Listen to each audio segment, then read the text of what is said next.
रिद्धि की शादी विनय से होती है। विनय जो घर का छोटा बेटा होता है, उसके लिए उसकी भाभी दुनिया में सबसे परफेक्ट है।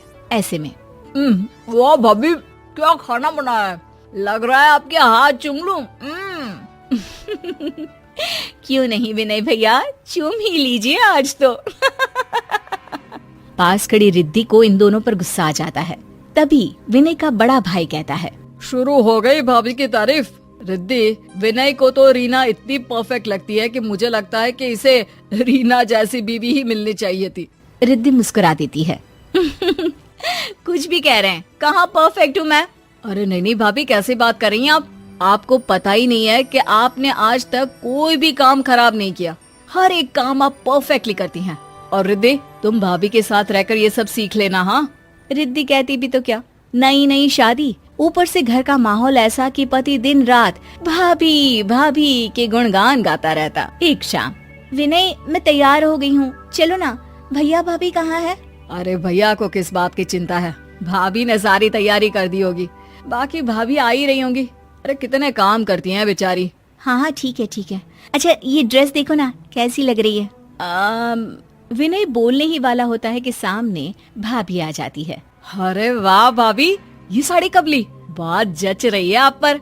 रिद्धि को विनय की बात पर गुस्सा तो आता है, लेकिन क्या कहती। विनय ये तो बहुत पुरानी साड़ी है, तुमने आज नोटिस की? अरे नहीं भाभी, कैसी बात कर रही है? आपकी कोई साड़ी की और मैंने ध्यान ना दिया हो, ऐसा तो हो ही नहीं सकता। तभी वहाँ विजय आ जाता है। अगर तुम दोनों की तारीफ का सिलसिला खत्म हो गया हो तो चले, देर हो रही है। सभी घूमने चले जाते हैं। वो लोग एक रेस्टोरेंट में बैठकर खाना खा रहे होते हैं कि लो ना विनय, ये खाओ ना, ये फेमस है यहाँ का। अरे भाभी, पहले आप गर्मा गर्म रोटी लीजिए, नहीं तो ठंडी हो जाएगी। हाँ हाँ लेती हूँ। अरे तुम पहले चावल लो। और सब्जी कैसी है विनय? बस ठीक ठाक है, पर ना भाभी, वो वाली बात नहीं है जो आपके खाने में होती है। अब तो पास बैठी रिद्धि के सर से पानी निकल रहा होता है। लेकिन ये तो पूरे देश में फेमस है, यहाँ का खाना सबसे स्वादिष्ट माना जाता है और इसे खाने के लिए विदेश से भी लोग यहाँ पर आते हैं विनय। अरे नहीं, पागल है वो लोग। ये डिश अगर कोई भाभी के हाथ की खा लेना तो ये रेस्टोरेंट भूल ही जाएगा। प्लीज अब तुम दोनों यहाँ तो मत शुरू हो जाना। अरे भैया सच्ची, आप कितने किस्मत वाले हैं कि भाभी आपकी बीवी है। रिद्धि को अब सीमा बड़ी जेठानी कम और सौतन ज्यादा दिखने लगी थी। एक सुबह, अरे रिद्धि, वो विनय की एक शर्ट का बटन कल मुझे टूटा हुआ लग रहा था, देना, मैं सिल देती हूँ। जी वो मैंने सिल दिया है। और भाभी अब मैं आ गई हूँ ना, तो आप इनकी इतनी ज्यादा फिक्र करना छोड़ दें। तभी पीछे से विनय शर्ट लेकर आता है। भाभी ये रही वो शर्ट। मैं भी सोच रहा था कि आपको बोलूं, लेकिन आप बिजी दिख रही थी। देखा रिद्धि, भाभी को कितनी फिक्र है सबकी। जी दिख रहा है मुझे। लाओ मुझे 2 शर्ट, मैं लगा देती हूँ बटन। रिद्धि शर्ट लेकर अंदर चली जाती है। अच्छा विनय, चलो ना, बाजार से सब्जी लेने जाना है। या एक काम करो, तुम ले आओ, तब तक मैं दाल बना लेती हूँ। अरे नहीं भाभी, चलो ना, कितने दिन हो गए हम लोग साथ में बाजार नहीं गए, चलिए। रिद्धि सुई धागा लेकर आ जाती है और रीमा को देते हुए कहती है, भाभी ये लीजिए, आपको शर्ट की बटन लगानी थी ना, लगा दीजिए। वो क्या है ना, कल इनको यही शर्ट पहननी है, मैं जरा इनके साथ बाजार जाकर सब्जी लेकर आती हूँ। ठीक है ना? सीमा विनय की तरफ देखती है और फिर ठीक है, लेकिन शर्ट में बटन तो मैं कल भी लगा सकती हूँ, वो भी विनय के पहनने से पहले। फिलहाल हम दोनों मार्केट जाकर आते हैं और तुम फ्री हो ना तो तुम ही दाल बना दो। हाँ, तुम दाल बना दो, मैं और भाभी होकर आते हैं मार्केट। दोनों वहाँ से चले जाते हैं, लेकिन रिद्धि को समझ में ही नहीं आता कि वो कैसे अपने पति को खुद की ओर खींचे और भाभी से दूर रखे। वो अपनी माँ को फोन करती है। माँ, कैसे घर में शादी कर दी? मेरा पति तो दिन रात सिर्फ भाभी भाभी करता रहता है। अरे हाँ, मैं तो बताना ही भूल गई थी तुझे कि भाई ससुराल में सास को परेशान कर लेना, लेकिन उसकी भाभी को नहीं। विनय का भाभी से बड़ा प्यार है। कैसी बात कर रही हो माँ? ये बात तुम मुझे ऐसे ही समझा रही हो? जानती भी हो यहाँ क्या क्या हो रहा है? अरे सब जानती हूँ मैं, विजय पहले ही बता रहा था मुझे, बस मैंने तुझे नहीं बताया। खैर और सुना, क्या चल रहा है? रिद्धि को अब माँ पर गुस्सा आ जाता है, वो फोन रख देती है। थोड़ी देर में विजय आ जाता है। सीमा चाय देना। लीजिए भैया चाय। भाभी और विनय तो घर पर है नहीं। अरे हाँ, सब्जी लेने गए होंगे, आए नहीं क्या अभी तक? ना भैया, अभी तो नहीं आए। आप भाभी को फोन करके पूछिए ना कहाँ है। विजय फोन करता है कि सामने विनय और सीमा आ जाते हैं। वो आपस में किसी बात पर जोर जोर से हंस रहे होते हैं। बस विनय बस, मेरे तो पेट में दर्द हो गया तुम्हारी बातें सुन सुनकर। नहीं भाभी, अभी तो मैंने आपको वो बात बताई नहीं है। हो गया हो तो बता दो कि रात के खाने में क्या बनाना है। कोई बात नहीं रिद्धि, मैं आ गई हूँ ना, बना लेती हूँ। जाओ तुम कमरे में। भाभी, रात को कहीं बाहर चलते हैं ना, खाना बाहर ही खा लेंगे। हाँ हाँ, बाहर ही चलते हैं। वैसे भी बहुत मन हो रहा है कढ़ाई पनीर खाने का। अब नहीं नहीं, तुम दोनों चले जाओ, हम घर पर ही ठीक है। नहीं भाभी, आप नहीं जाएंगे तो हम लोग भी घर पर ही खाना खा लेते हैं। रिद्धि को अब गुस्सा आता है। बस बहुत हो गया, क्या दिन भर भाभी भाभी लगा रखा है। भाभी ना हो गई बीवी हो गई तुम्हारी। अरे भाभी, आपको तो समझना चाहिए, नई नई शादी हुई है हमारी, लेकिन आप हमेशा बीच में रहती हैं। हम लोगों को साथ में वक्त बिताने ही नहीं देती, ना हम दोनों को एक दूसरे को समझने देती हैं। क्या बकवास कर रही हो रिद्धि? भाभी ने कब हम लोगों को साथ रहने से रोका है? सीमा रिद्धि की बात सुनकर रोने लगती है और वहाँ से चली जाती है। रिद्धि, शर्म आनी चाहिए तुमको, तुमने भाभी को रुला दिया। जाओ माफी मांगो। तुम जिस रिश्ते पर शक कर रही हो ना, तुम जानती हो भाभी ने मुझे माँ की तरह पाला है। मैं आज जो कुछ भी हूँ भाभी के कारण हूँ, लेकिन तुमने गलत समझा। हाँ रिद्धि, इन दोनों के बीच का प्यार किसी बच्चे और माँ की तरह है। विनय को सीमा ने पाला है। हमने अपनी औलाद भी इसीलिए नहीं की क्योंकि विनय था, उसकी जिम्मेदारी थी हम लोगों पर। और ये जो गहने तुमने पहने ना, वो भी भाभी के मायके के हैं। उन्होंने बिना एक पल सोचे सब कुछ तुमको दे दिया। मुझसे गलती हो गई, मुझे माफ कर दीजिए। मैं भाभी से भी माफी मांगती हूँ। और रिद्धि सीमा से भी माफी मांग लेती है। राधा एक सीधी सादी लड़की है। उसकी सास विमला तो उसे बहुत प्यार करती है, लेकिन उसकी जेठानी लता को राधा बिल्कुल पसंद नहीं। राधा अपने ससुराल में बहुत खुश थी, लेकिन उसकी ये खुशी ज्यादा दिनों तक नहीं टिकी, क्योंकि राधा का पति मिहिर उसकी सौतन ले आया। ये कौन है जी? आप किसको घर पर ले आए? ये इस घर की नई बहू और मेरी पत्नी सोनाली है। क्या आपने दूसरी शादी कर ली? ऐसा करते हुए आपको शर्म नहीं आई? आपने एक बार भी मेरे बारे में नहीं सोचा? ये क्या बोल रहा है बेटा? तेरी पहली पत्नी के होते हुए तू दूसरी शादी कैसे कर सकता है? कौन है ये चुड़ैल? निकाल इसे यहाँ से। माँ राधा, अब दोनों एक बात समझ लो, मैंने सोनाली से शादी अपनी मर्जी से की है, वो यहीं रहेगी। और राधा, तुम्हें यहाँ रहना है तो रहो, नहीं तो निकल जाओ यहाँ से। पर सोनाली अब यहीं रहेगी। राधा को मिहिर की बात सुनकर बहुत दुख हुआ। वो रोते हुए अपने कमरे में चली गई। तभी मिहिर सोनाली को उसी कमरे में लाता है और राधा से कहता है, राधा, तुम गेस्ट रूम में शिफ्ट हो जाओ। आज से सोनाली मेरे साथ इसी रूम में रहेगी। ये क्यों इस रूम में रहेगी? ये मेरा कमरा है, आप इसे लेकर गेस्ट रूम में चले जाओ। ओह डार्लिंग, इस गवार को तुमने सर पर चढ़ा रखा है।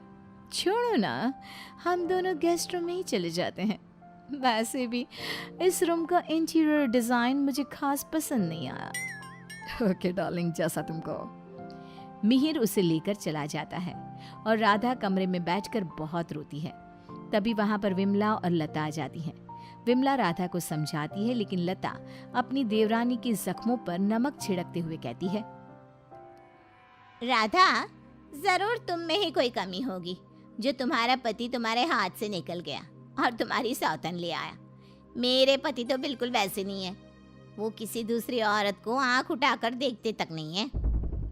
हाँ, मेरी ही कमी है कि मैंने उन्हें भगवान की तरह पूजा, उनकी हर छोटी से छोटी बात का ख्याल रखा। मुझे नहीं पता था कि वो मेरे साथ ऐसा करेंगे। लता बहू, ये कोई समय है ऐसी बातें करने का? जाओ, राधा के लिए कुछ खाने को ले आओ। अगली सुबह सब बैठकर नाश्ता कर रहे थे, तभी सोनाली और मिहिर भी वहां आ गए। सोनाली कहती है, डार्लिंग, क्या यहाँ रोज इतना ही ऑयली ब्रेकफास्ट बनता है?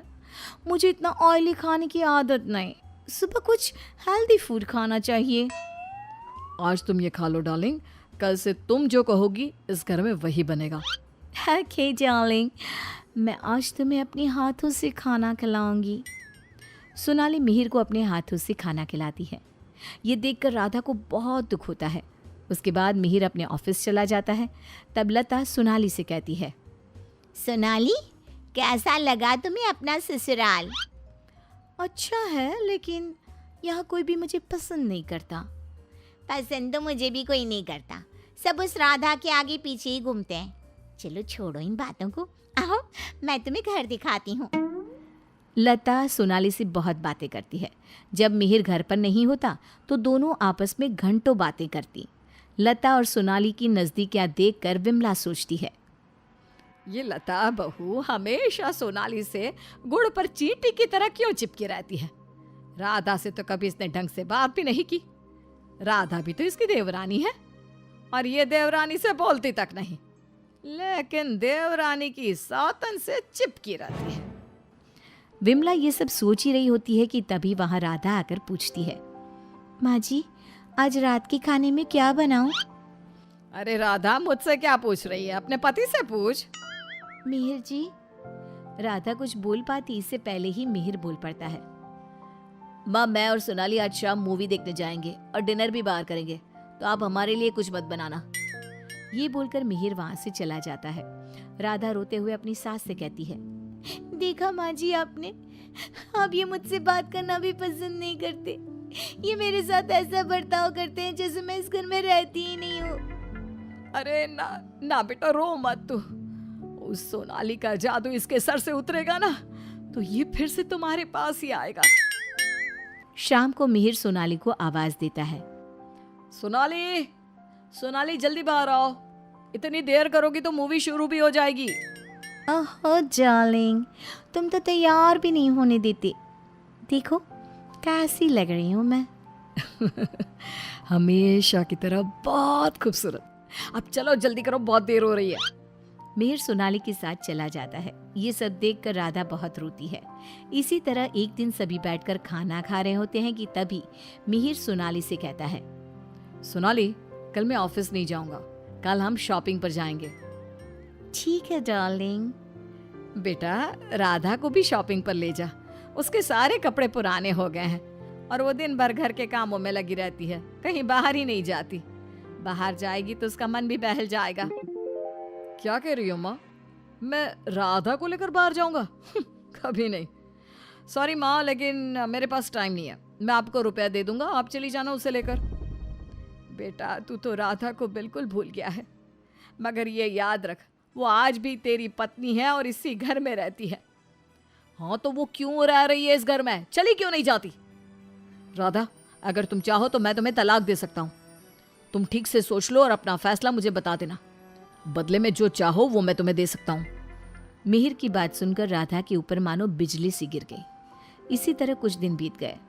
राधा अब बहुत दुखी और चुप चुप रहने लगी। एक रात विमला किचन की तरफ पानी लेने जा रही थी, लेकिन किचन में से बातों की आवाज सुनकर वो बाहर ही रुक गई और सोचने लगी, अरे ये इतनी रात को कौन बातें कर रहा है? ये तो लता और सोनाली की आवाज लग रही है। ये दोनों इतनी रात को क्या बात कर रही है? ध्यान से सुनती हूँ तब पता चलेगा। वो दोनों की बात ध्यान से सुनती है। सोनाली लता से कह रही थी, देख मेम साहब, तेरे देवर को मैंने तेरे कहने से पटाया था, मैंने तेरा काम कर दिया। अब तू मुझे बाकी के रुपए दे दे, नहीं तो तेरे घर वालों को तेरी सारी सच्चाई बता दूंगी। अरे तू ज्यादा चालाक मत बन, मैं तुझे पहले भी कई सारे रुपए दे चुकी हूँ, अब और रुपया नहीं दे सकती। तू जैसी लड़की को इतना अच्छा घर दे दिया, इतना अच्छा पति दे दिया, और क्या चाहिए तुझे? विमला दोनों की बात सुनकर समझ जाती है कि दाल में कुछ काला है। वो सोनाली की जन्म कुंडली निकालने में लग जाती है। तब उसे सोनाली की सच्चाई पता चलती है। एक दिन विमला सारे घर वालों को बुलाती है और कहती है, मेहर, तुमने सोनाली से शादी कर ली है, ये बात हमारे रिश्तेदारों को भी तो पता चलनी चाहिए ना। मैं तुम दोनों की शादी की खुशी में एक छोटा सा प्रोग्राम करना चाहती हूँ, जिसमें मैं सारे रिश्तेदारों को बुलाऊंगी। सोनाली तुम भी अपने रिश्तेदारों का नाम और पता बता दो, मैं खुद उन्हें निमंत्रण भेजूंगी। ये सुनकर सोनाली घबरा जाती है। तभी मिहिर कहता है, माँ सोनाली का कोई रिश्तेदार यहाँ नहीं रहता, वो सब अमेरिका में रहता है। सोनाली खुद अमेरिका से आई है, इसलिए आप बस हमारे रिश्तेदारों को ही इनवाइट कर दीजिए।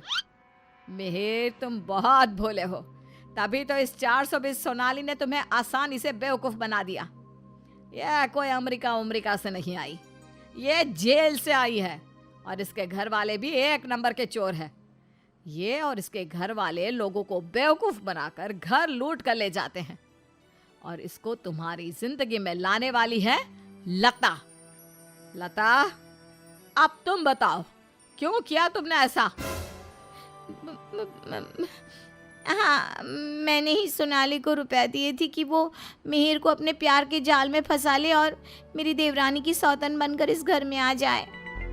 लेकिन भाभी आपने ऐसा क्यों किया? क्योंकि मैं जलती थी तुमसे। घर के सभी लोग और माँ तुमसे प्यार करते थे। मैं तुमसे बदला लेना चाहती थी, इसलिए मैंने ऐसा किया। भाभी आपको शर्म आनी चाहिए, आपने मेरा घर बर्बाद किया। मैं आपको कभी माफ नहीं करूंगी। सारी सच्चाई जानने के बाद मिहिर सोनाली को घर से निकाल देता है और राधा से माफी मांगता है। राधा, मुझे माफ कर दो, मैंने तुम्हारे साथ ठीक नहीं किया। मिहिर, मैं तुम्हें माफ नहीं कर सकती और ना ही तुम्हारे साथ रह सकती हूँ। मैं जा रही हूँ ये घर छोड़कर। लेकिन राधा, इसमें मेरी क्या गलती? ये सब तो भाभी ने किया है ना, मैं तो बेकसूर हूँ।